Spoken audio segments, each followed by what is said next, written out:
Okay, so this tutorial is going to review what we discussed in class on formative assessments. Now, a formative assessment is different from a summative assessment. A summative assessment is going to be an activity or assessment that students are asked to complete by the end of class. A summative assessment will evaluate if by the end of class, students have learned and been able to master the learning goal. In contrast, a formative assessment is more of a teaching tool for you, the teacher. A formative assessment informs you on what teaching steps you should next take throughout the lesson to ensure students can meet the learning goal in their summative assessment. So a formative assessment can be thought of using this acronym, which is to inform. Again, a formative assessment is for you, the teacher, to get a sense of whether or not the students are grasping the concept or the concepts. A formative assessment will inform your next teaching steps. Often, a formative assessment is fast and ongoing. So it might be a question that students can answer in a minute or two. And it could be ongoing in the sense that you're going to ask a number of questions throughout the duration of the lesson. Now, again, a formative assessment should reach all students. It's not just a matter of asking one or two students a question, but rather having a data point to evaluate whether or not all the students are grasping the content.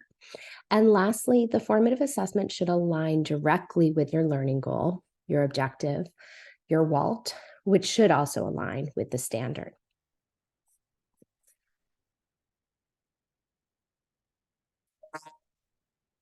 Examples of formative assessments using technology or not using technology could be exit slips, observations, centers, activities that students are doing, a quick write, a think, pair, share, a short graphic organizer, a 1-minute paper, or an audience response question that may or may not use technology. An audience response question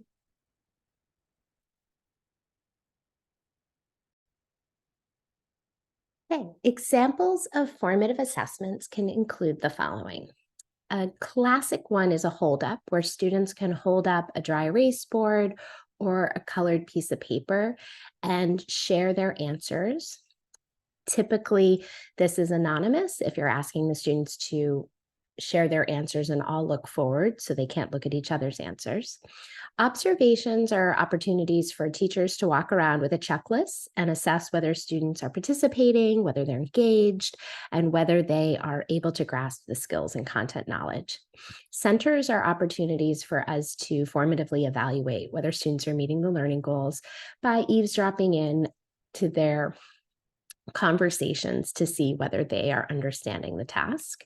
There are other activities such as sorting or matching that we can ask students to do, and then we can get a sense of whether or not they're meeting the goal. We can also ask students to do a quick write where they just write in their journal or they write on a whiteboard. Think, pair, share is another one where students are asked to stop and think or write and then pair up with a partner and then share out their responses. And again, the teacher can walk around the room and get a sense of whether the students are meeting the goal. We can also have students use graphic organizers, 1-minute papers, and lastly, audience responses. Audience responses can be similar to a holdup, but they often involve technology. So in this tutorial, I'm going to share a number of audience response tools that you can use, and often these require technology. Again, I want to remind us that we want to make sure that our formative assessments are evaluating the learning goal, and the learning goal should be evaluating a standard. So again, this is what we did in class when we aligned our formative assessments with New Jersey reading standards. Okay, using technology to design and implement formative assessments. So these are some examples of audience response tools that we can use. I'm going to begin with the Jamboard. The Jamboard is an interactive whiteboard. So to create a Jamboard, you're going to need to go into your Drive And again, if you're working for a school district, you want to make sure that your school district has the capability to do this. Now, in your drive, you're going to click on New, and then you have to scroll down to More to find the option for Jamboard. Now, when creating a Jamboard, you should always begin by titling it. So we can title this Social Studies Activity. I really like setting the backgrounds, so you can create on Canva or even in Word some kind of a template. And now this template is going to stay in place. Now what I could do is ask a question. I could ask students, I could list a topic. So let's write down America's involvement in World War I. If this is the topic we're learning in class, and then I could ask students to quickly grab a sticky note and write a note signing their name or anonymous, depending on how you want to do this, whether they were for America's involvement in World War I or against it. Now, what this does is allow students total participation. Everyone can answer the question at the same time. Quick tip, remember when you share anything on Google, you need to make sure your link is something that can be shared with anyone and that everyone can be the editor.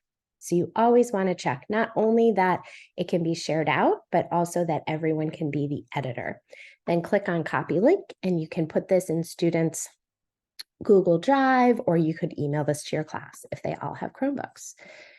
All right, the next tool we're going to talk about is a Google form. Now, a Google form is also something that can be created in your Drive. You're going to click here for Google form. And now again, you want to start off by titling it. So you can title it whatever you might need to. So I have here math quiz. And then my questions were, what is your name? What is 2 times 6? What is 3 times 5?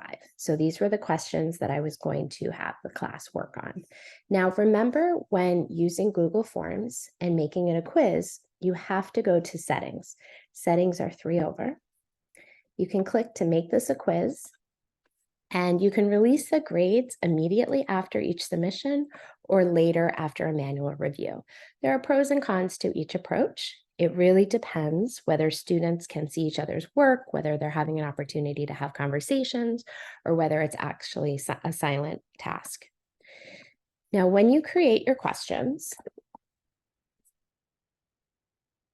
you can make this self-graded so that you don't actually have to do the grading. So you would put a number of responses, and then you would add the option for answer key. And this is where you're going to check off the correct answer.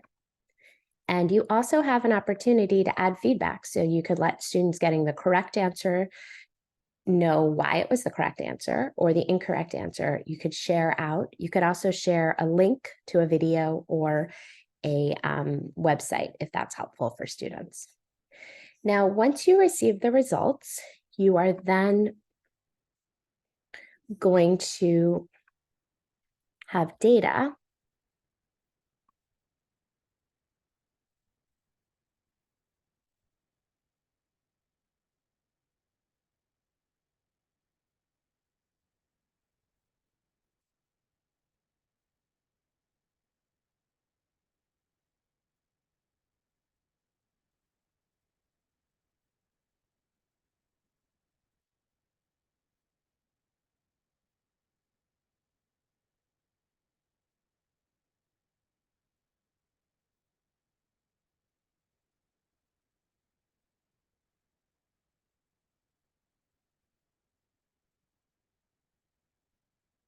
now. Once you have all the results, you're now going to have access to data that you can analyze to see which students are meeting the standards and which ones need more support.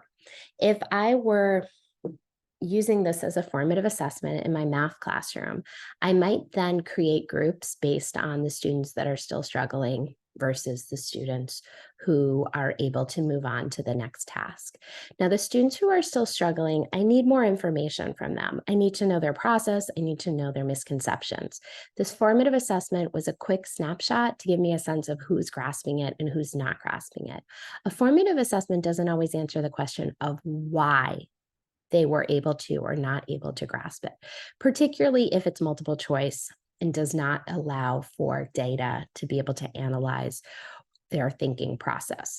That might require I then create a group and work with the students who are struggling. So in this case, if I were to look at the formative assessment from February 1st, I might now pick my group based on the students who struggled. So this would be Mateo, who received a 2 out of 4, Raphael, Layla, Maya, and perhaps even Jamal. So this is now how I would create my group to then provide an intervention and additional support. So this is the type of data that a Google form can provide you with. Now, Plickers is another form of a formative assessment. To create a Plickr account, you're going to need to go to plickers.com and set up a username and password. Now, once you're in Plickers, you can have a class list. So if you're a middle school teacher, you can have different classes, and then you're going to have a library of your different Plickr cards that you've created. I know.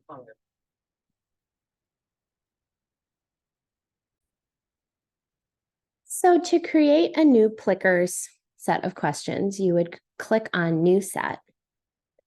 Now you can copy and paste, or you can type in whatever the questions are going to be.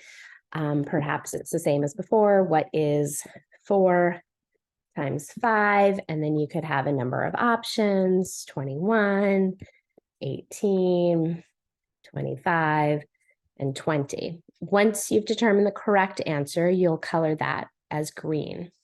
Now, you can share this set with your students in 3 different ways.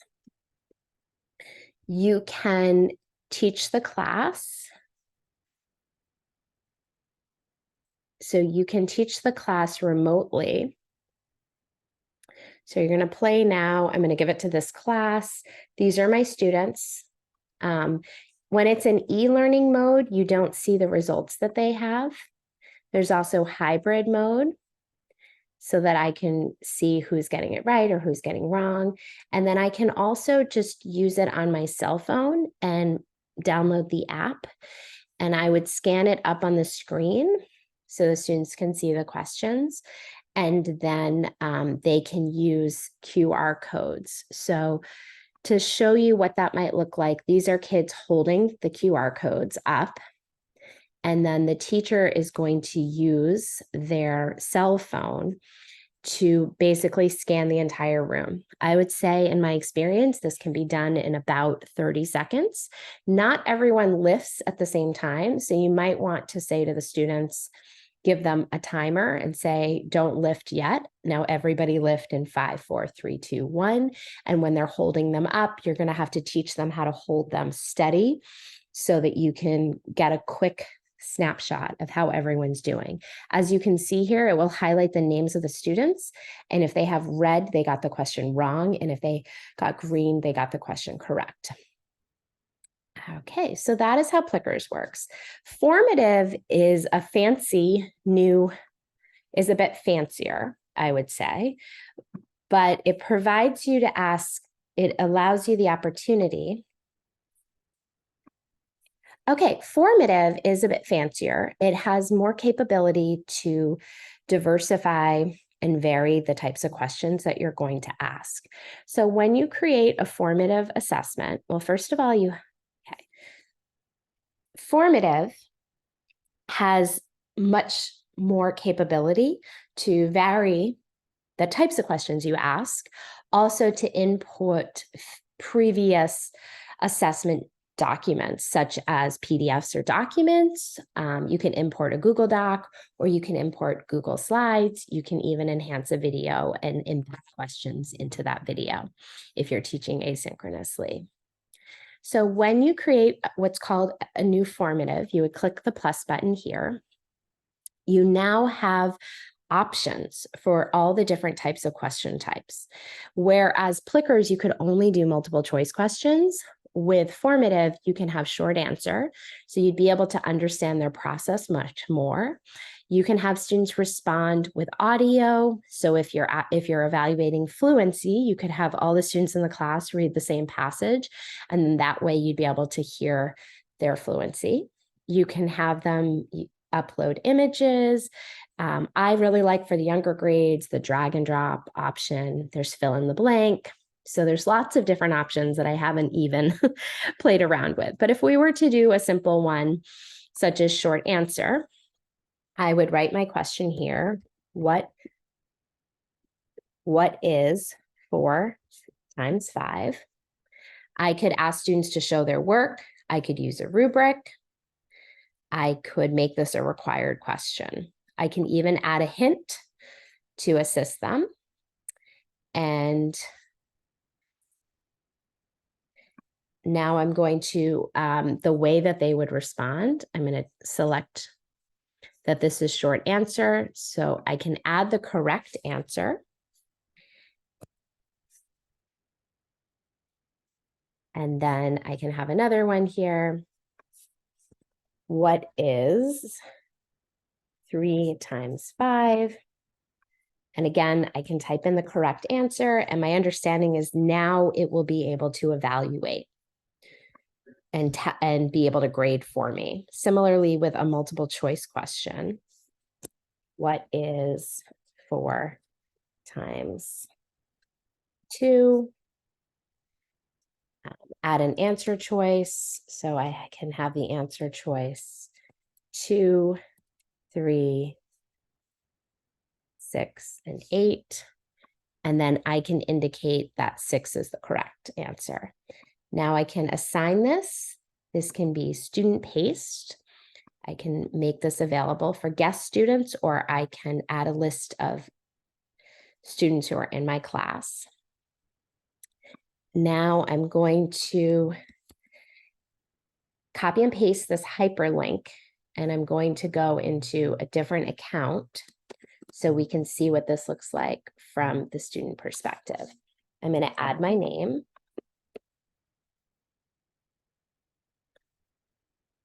Okay, now here's the question. So I'm going to type 20.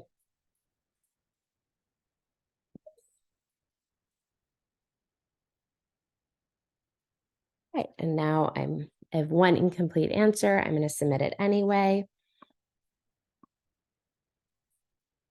All right, so now I can see that Liz B got all of the questions correct because I provided answers.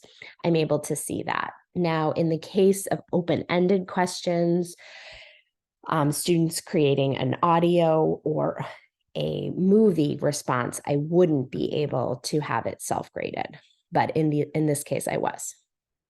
So, okay, so that's formative. Finally, Ziplet.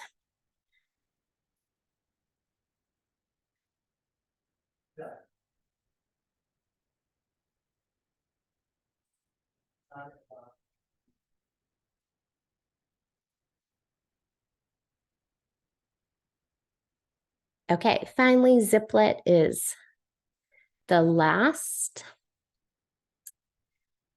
form of formative assessment using technology. Now with Ziplet, it's very similar to formative, except a lot of the questions are preset. So you can choose from questions that already exist. So if I go into Ziplet, I can ask a question. Now I can type in my own question. What is 3 times 6? I can make it multiple choice.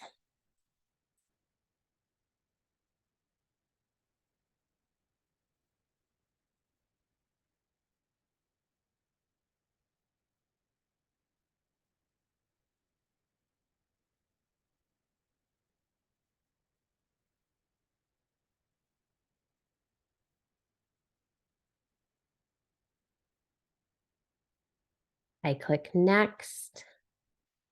This is a preview of what the students are going to see. And I don't actually have the correct answer, so I need to go back and make this 18. Now, I can't see a way to indicate which answer was correct.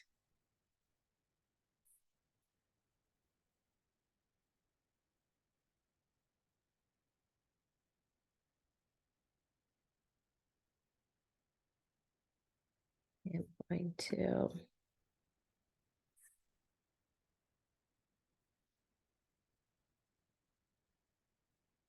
Okay, now my students are going to go into Ziplet Go. They're going to add the pin. I'm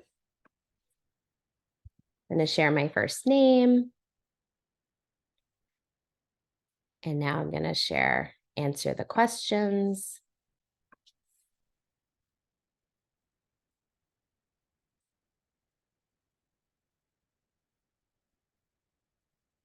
And then send my response.